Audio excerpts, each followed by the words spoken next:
year we can make the change, and we can make it through the ballot box.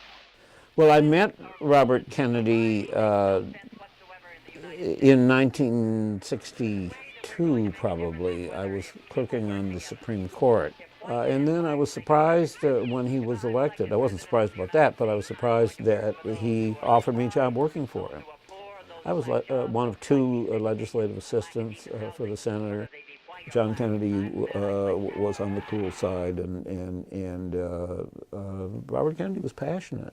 That didn't work for everybody, but it did mean that every place he went, he got enormous crowds.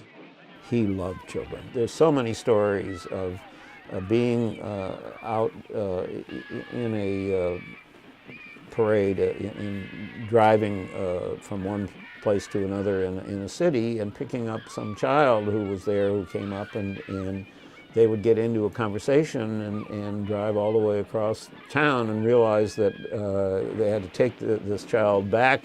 They had to figure out where it was that they had been. As Senator Kennedy and 4 other victims of the gunman's bullets were brought in, interns, newsmen, and police contested for space as the tragedy unfolded. I had left California in the morning of Election Day because I wanted to come back and see by that time, my fiance. And at 3 a.m.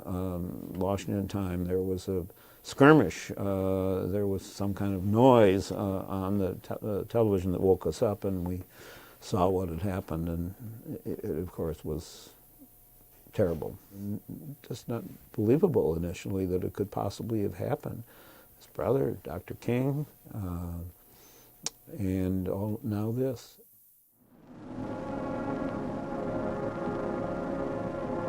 At first the shock, and then we dove into arrangements for the funeral.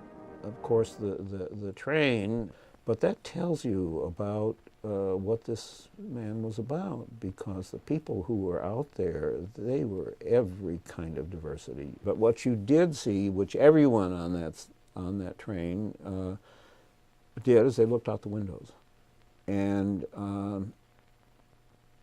it was just so powerful.